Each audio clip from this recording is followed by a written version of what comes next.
Actuellement en RDC, je peux dire que la gestion, on est en train d'essayer. Bonjour, bonsoir la famille. Tous s'abonner massivement à la chaîne Clara Akoni Télévision. Donc, tous s'abonner, donc, pour besoin de frère, c'est le jumeau original et patron mineur. Donc, on est dans Clara Akoni Télévision. Donc, je suis tellement fort, ma femme m'a fait ça gagner à la boîte. Chez les Arabes, donc, Tolanda la langue, Clara Akoni TV. Attends la poisson kabato, ça a tout pour la biseau. Maman a segui dans le pays. Il y a même ta sengio. N'a jamais la poisson, c'est moi, t'es beauté, n'a pas de segui dans sengao. Cricket, Bazago lenga lenga, cricket, Bazago banga banga. Le port des masques devient obligatoire ici en République démocratique du Congo. Mesdames et messieurs, vous qui aimez Clara Akoni Télévision, bienvenue une fois de plus dans cette émission et bienvenue dans notre chaîne là où vous abonnez massivement. C'est ça notre demande par rapport à cette chaîne qui vous amène toujours, qui vous apporte toujours des bonnes informations parce que nous avons choisi le journalisme. Ici c'est l'information et non les rumeurs. Et aujourd'hui nous allons analyser la situation de cette pandémie ici en République démocratique du Congo. Mais je ne vais pas faire ça seul, cette analyse. Sur ce plateau, je suis avec un médecin, il est épidémiologiste.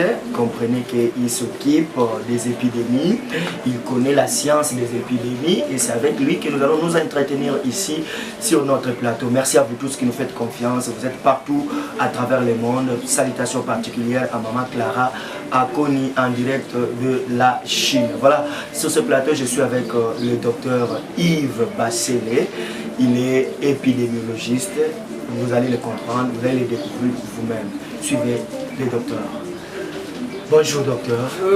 Bonjour journaliste monsieur. Vous allez très bien. Ouais, je vais bien. En tout cas, les téléspectateurs et les internautes voient déjà que nous avons nos masques. Hein? Effectivement. Alors, vous êtes épidémiologiste et puis ici, vous travaillez dans quel centre? Je travaille au centre hospitalier La Samaritaine, dans la zone de santé de Dji, bien sûr à Kinshasa. Voilà, vous êtes épidémiologiste. Y a-t-il une différence, une petite différence entre un épidémiologiste et un virologue, par exemple? Bien sûr, il y a une différence. Un épidémiologiste, c'est une personne qui a suivi bien sûr la formation. Il est devenu épidémiologiste. Nous sommes tous dans le domaine de la santé. Mais un virologue, c'est quelqu'un qui est spécialiste dans le virus, par exemple. Un épidémiologiste, c'est un spécialiste dans les épidémies. Docteur, vous parlez de la différence entre l'épidémiologiste et les virologues.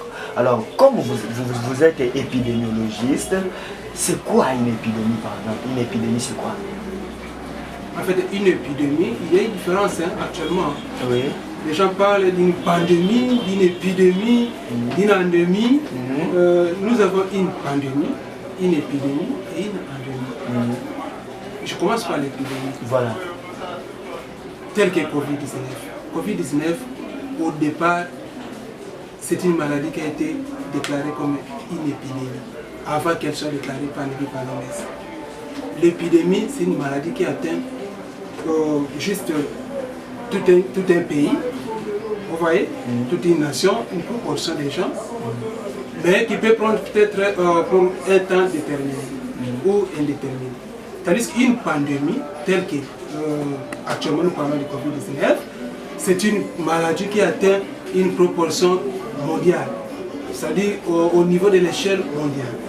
Exemple, la maladie a été détectée en Chine, mais du fait qu'elle a atteint la plupart des pays dans la planète, c'est pourquoi actuellement l'OMS a déclaré une pandémie.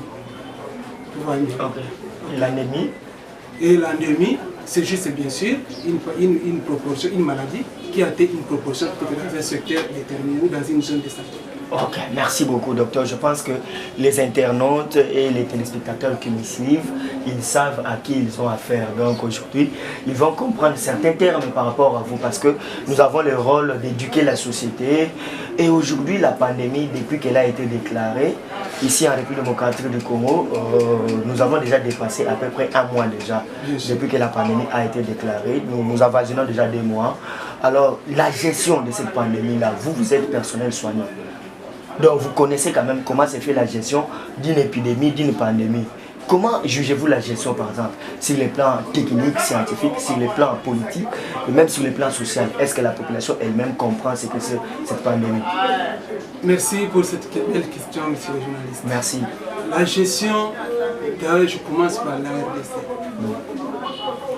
Où je peux commencer d'une manière globale au monde, et je reviens dans notre pays.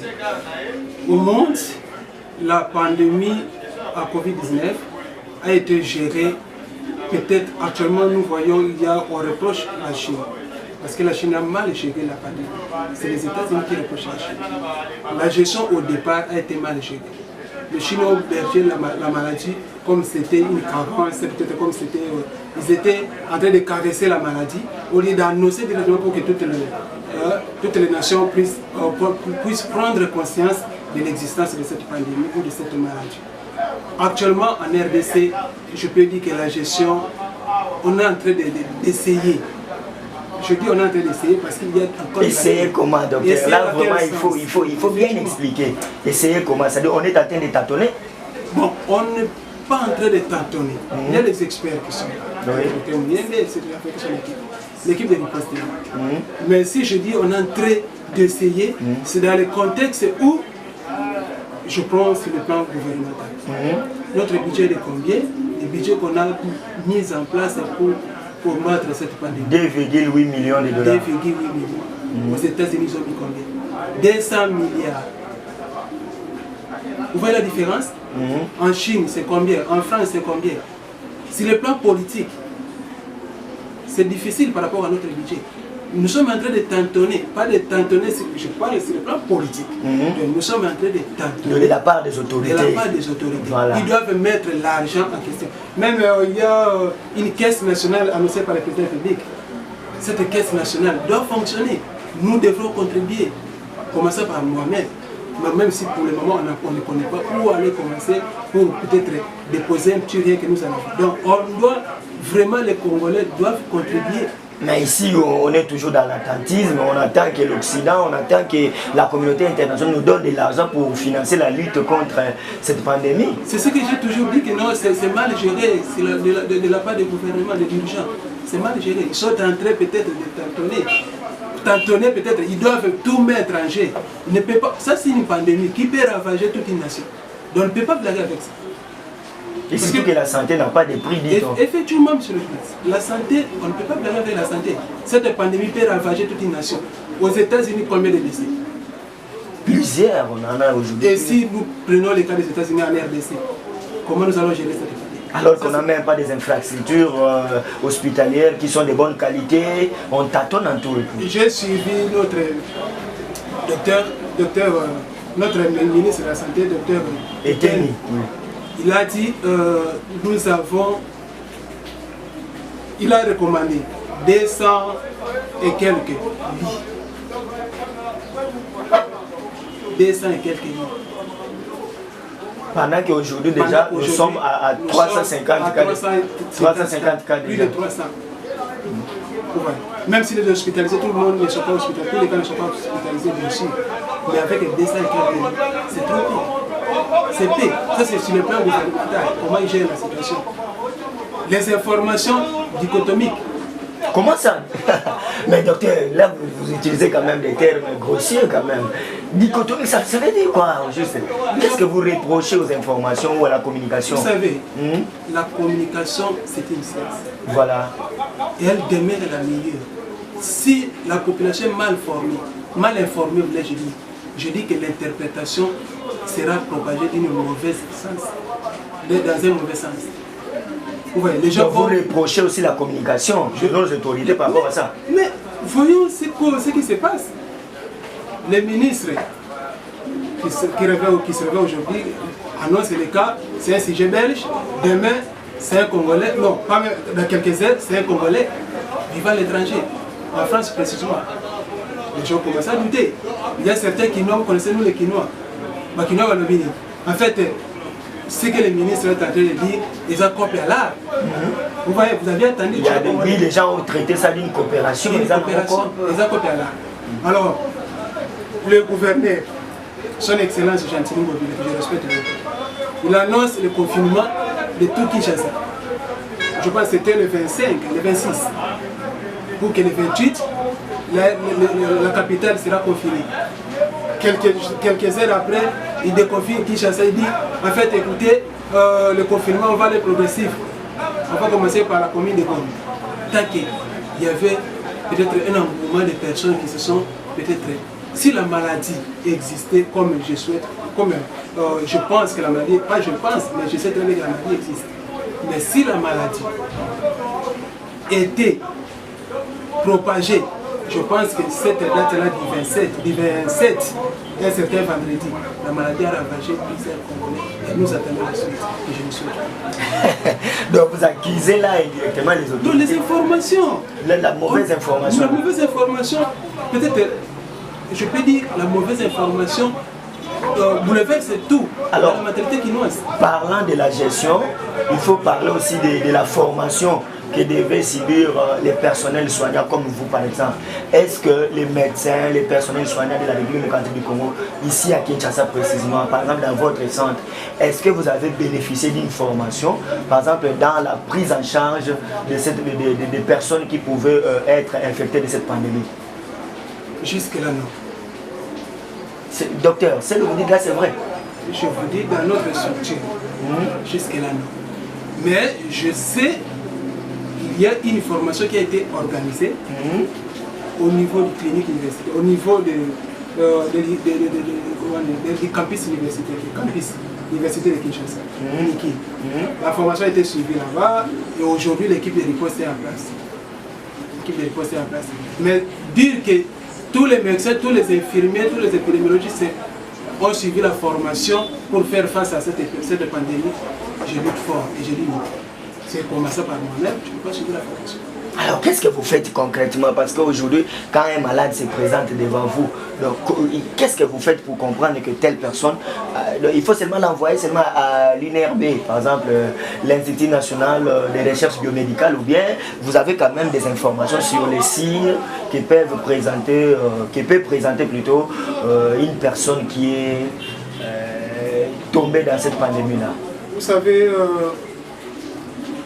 nous sommes informés, suffisamment informés.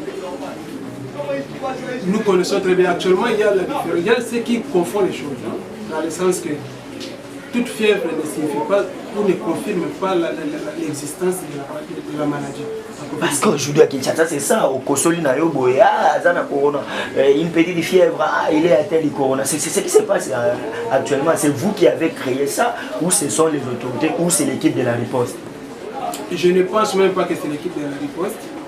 C'est juste ce que je venais de reprocher, la mauvaise communication. Ok. Motozo la maladie. Toi tu dis que non. Motozo la maladie. Quels sont les signes de la maladie? Il y aura la fièvre, il y aura pour bâtir, il y aura peut-être même les céphalées. Moutou passe, tout. C'est le signe de la maladie. Mais maintenant, nous sommes dans un pays tropical. Donc la maladie est permanente avec nous. Mais quelqu'un qui a la fièvre risque c'est Covid-19. Actuellement, il y a les malades qui fuient les hôpitaux. Dire que non, ceux qui n'ont qu'un hôpital, malades de la maison, de la capitale. Vous voyez ce que je reproche de notre gouvernement. On a dit au départ, il ne faut pas porter les masques dans les lieux publics. Vous en avez déjà, vous pouvez essayer déjà. Moi, en fait, je dois y porter. Depuis l'annonce du premier cas, j'avais suggéré à ce qu'on porte les masques. Parce qu'il y a des sujets asymptomatiques. C'est-à-dire la personne ne développe la maladie, bien sûr, mais ne présente aucun signe. Et cette personne-là a la possibilité de propager la maladie, de contaminer les autres. Vous voyez. Et si vous nous dites ne portez pas de masque parce que tu ne développes pas la maladie, comme je vais suivre dans la plupart des médias, c'est la personne qui portera les masques plutôt, ce n'est que les gens qui sont dépistés positifs ou qui présentent les signes et de ne plus propager aux autres. Heureusement qu'aujourd'hui nous tous quand même nous en portons, mais vous pensez que c'est en retard? Vous pensez que c'est en retard? En fait, je disais quelque part oui, c'est en retard, même si nous donnons raison, j'ai toujours déploré ça. je disais en retard, en quelque sorte, je disais c'est en retard. Parce que dans toutes les communes, je peux dire 80% des communes sont infectées.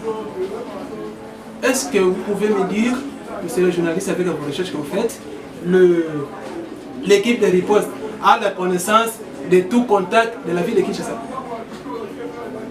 C'est ça la question, c'est ça la question que tous nous posons et les Congolais se posent cette question. Avec nos moyens de transport. Et les gens qui habitent la cité, ce sont des gens qui souvent travaillent à la Gombe. Ils ont été en contact permanent avec ceux-là de la Gombe. Vous pensez qu'il n'y a pas de gens qui ont quitté la Gombe avec cette maladie, qui sont rentrés avec à la cité? Bien sûr, mais si on dépiste des cas peut-être en Gilles, on dépiste des cas peut-être à Kinkole ou à Massina. Les cas là, c'est parce que quelqu'un, son patron est à Gombe et lui est peut-être le chauffeur du patron. Mais sur le plan, la gestion sur le plan technique, moi je vais vous amener dans les questions techniques. Moi je suis journaliste, mon travail c'est d'informer la population et mes informations viennent de vous. Voilà, sur le plan de la technique, sur le plan de la prise en charge, techniquement parlant, est-ce que toute la RDC, il faut seulement que les tests se fassent à l'INRB par exemple? On ne peut pas, par exemple, les décentraliser dans chaque province. On met dans chaque province une structure qui va permettre à dépister les gens au niveau de la province. C'est ça aussi le problème, le grand problème même. Nous dépistons, en INRB, ils dépistent combien? Généralement 200 cas, 200 tests.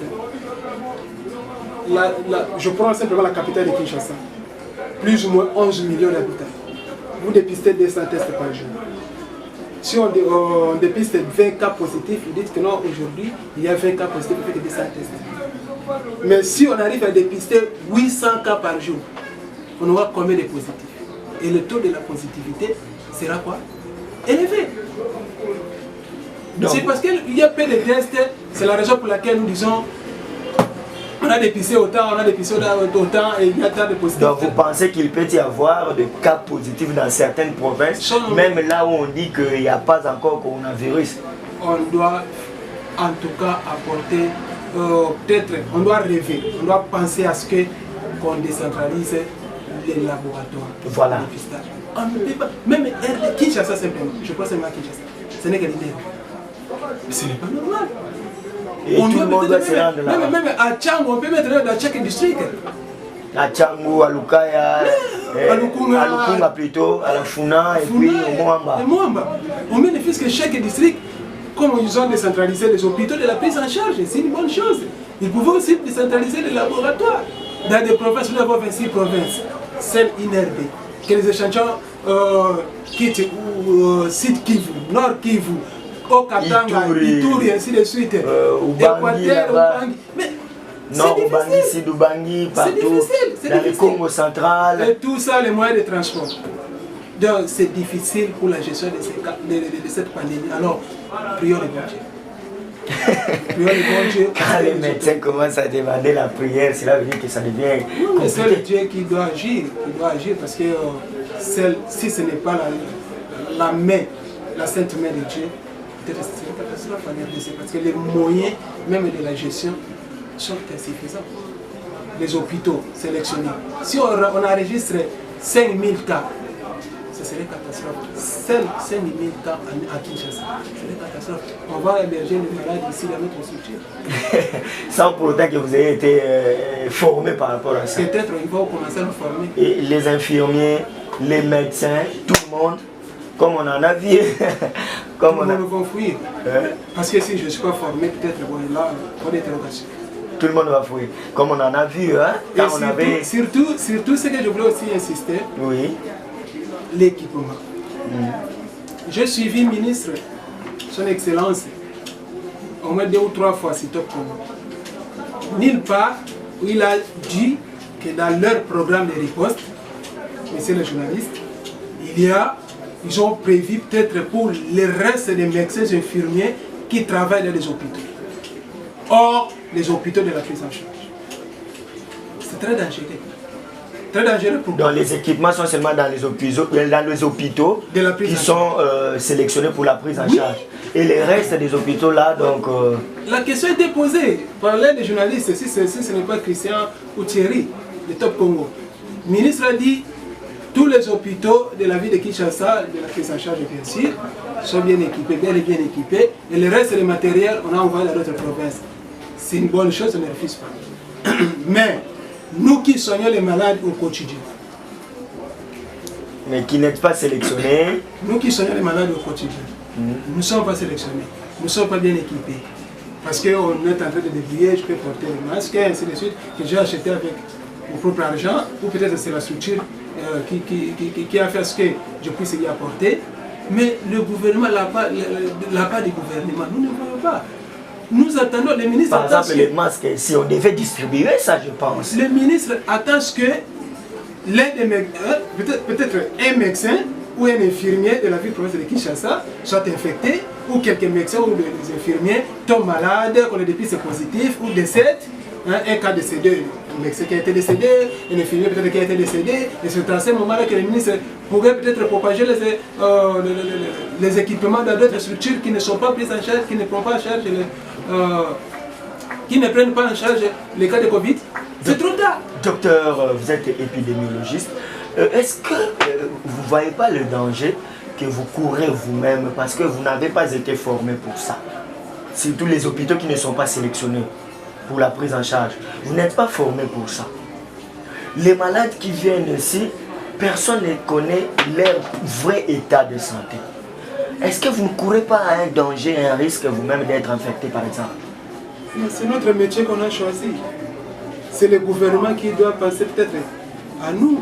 Mais s'il ne pense pas à nous, qu'est-ce qu'on doit faire? On doit peut-être faire des grèves, rester à la maison, que les médecins et infirmiers restent confinés et d'autres malades.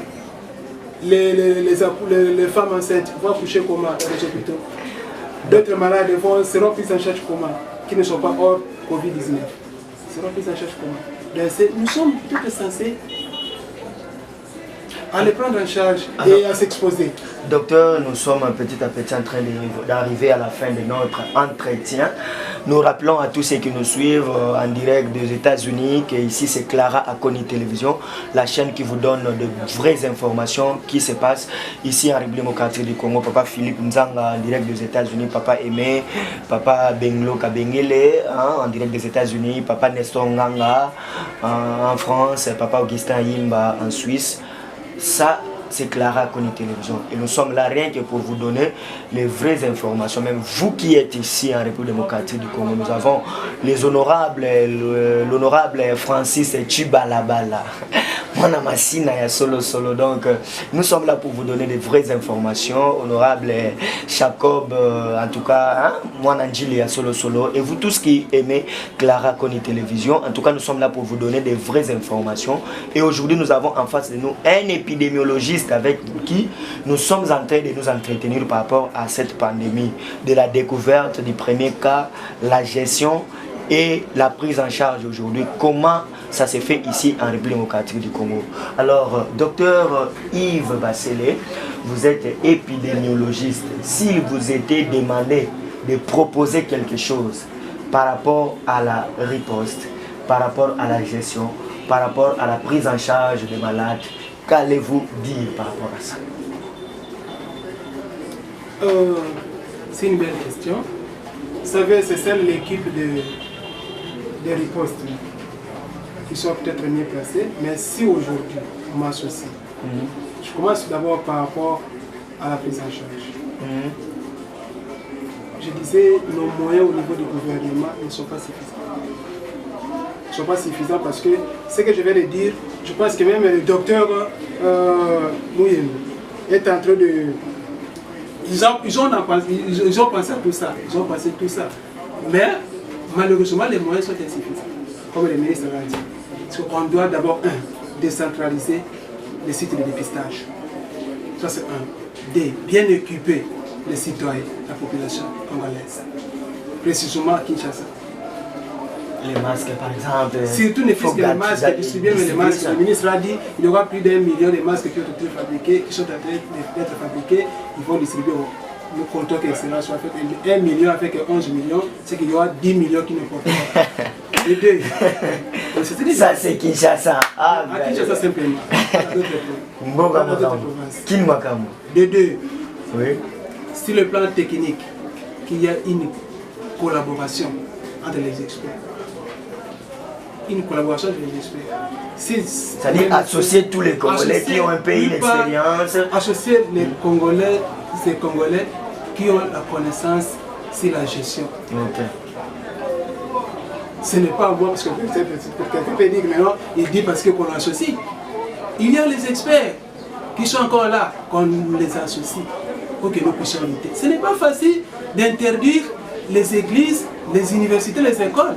Ce n'est pas facile d'interdire le travail. Il y a les gens qui travaillent dans des restaurants, des bars, ainsi de suite, qui ne travaillent pas, qui n'arrivent pas à s'en sortir. Ce n'est pas facile. Alors, on doit associer l'équipe, qu'on forme vraiment une forte. Donc, il faut dépolitiser la question. Bien sûr. Il ne faut pas que la question soit politique, il faut dépolitiser. En tout cas, pour que la prise en charge soit rapidement, et soit d'une manière rapide, et peut-être qu'on arrive à mettre fin à cette pandémie. Merci beaucoup, docteur. Peut-être que vous avez une salutation, ou sinon nous allons vous demander de donner votre numéro de téléphone. Il peut y avoir un Congolais, un compatriote qui veut avoir plus d'informations. Comment il peut vous appeler et pas c'est Quinoise. Surtout Congolais de manière globale et partout. C'est qui est en train de nous suivre. Chers amis, chers parents, la maladie existe. Dès l'annonce du premier cas, je disais toujours, on doit attendre après un mois, on va commencer à enregistrer les cas. Et aujourd'hui, nous sommes dans les 300 et quelques, 350. Donc, plus ou moins 350 cas. Donc, cela explique qu'il y a l'existence de la pandémie dans notre pays. Mais il ne faut pas rêver parce que partout, même dans des bis et ainsi de suite, il y a les gens qui ignorent l'existence de cette pandémie. La pandémie existe. À Tchangou, là où nous sommes, surtout à Tchangou, la majorité de la population ignore l'existence de la pandémie. Au moins 70% disent que la maladie, en tout cas, n'existe pratiquement pas. Et ça jusqu'à présent, on doit continuer à dire que ça copie un gouvernement. Mais c'est dangereux. On doit prendre en charge, respecter les mesures qui nous ont été dictées par l'OMS et l'équipe de riposte à travers notre gouvernement. Le président public aussi l'a donné. En tout cas, respectons les mesures, respectons les décisions prises par le président de la République et nous allons vaincre cette pandémie. Ce n'est pas possible, avec Dieu, tout est possible. Ce n'est pas impossible. Pour le numéro de téléphone, je dirais mon numéro 081 953 44 81. Je reprends 081 953 44 81. Donc, je suis l'épidémiologiste Yves Bassele. Je travaille ici à l'hôpital, au centre hospitalier d'Enjil, zone de Saint-Éligier. Merci beaucoup. Merci beaucoup et je salue, je ne peux pas, excusez-moi, permettez-moi une seconde, de saluer toute ma famille, famille Bassele et Justin et ma fiancée Cherivan Koy. Merci. Merci beaucoup, docteur. En tout cas, je pense que les internautes, les téléspectateurs, ceux qui aiment notre chaîne, ils ont compris à qui ils avaient affaire au cours de cette émission. En tout cas, réécoutez cette émission, vous allez toujours comprendre ce que le docteur venait de nous donner ici comme piste de solution par rapport à cette pandémie. Merci à tous ceux qui nous font confiance. Maman Clara Koni.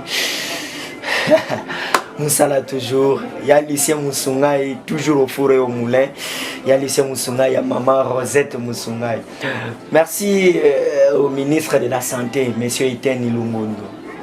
Merci au président de la République, merci à toute cette équipe gouvernementale qui se bat par rapport aux moyens que nous avons pour mettre fin à cette pandémie, mais aussi à l'équipe de la riposte. Seulement, écoutez les conseils du docteur pour que les choses aillent plus vite, pour lutter rapidement contre cette pandémie qui ravage aujourd'hui nos enfants, nos élèves, nos frères, nos sœurs ont besoin de retourner sur le chemin de l'école. Mais voyez, les églises sont fermées. Prenons conscience, dépolitisons la chose. Donnons la chance à tous ceux qui ont la connaissance pour que cette pandémie puisse disparaître partout à travers la planète, mais aussi ici en République démocratique du Congo et ici dans la capitale Kinshasa. Kinshasa et Laura Makassi, RDC et Laura Makassi. Clara Koni Télévision, abonnez-vous toujours. Merci beaucoup. Bana Kin, Bana Congo, Bana Mikil Mobimba. na France, na Chine, na Amérique, na Congo mobimba, yo bengi bino. Chaîne ezaka kamoko Clara Akoni Télévision. Chaîne ezaka pesa makambo. Chaîne ezaka zo Baptiste ote oyo bayebani oyo basala bakombo bayebi lokote. Babimi lelo. Ekei ko lokote la bino batu ya tongo tela baye ko découvrir papa lutu na njili musika. Na komini ya njili. Bo s'abonner ibele to sengi bino boya ibele. Chaîne moko kumona kaka musapi yozo kaka musapi na yo fina tinting kumona o s'abonner. Donc, vous avez dit que vous avez dit que vous avez dit que vous avez dit que vous avez dit que vous avez dit vous abonnez à Clara Akoni Télévision. Vous adorez Clara Akoni Télévision. Je vais vous abonner à l'index, les mangères, au fini. Bye, ciao.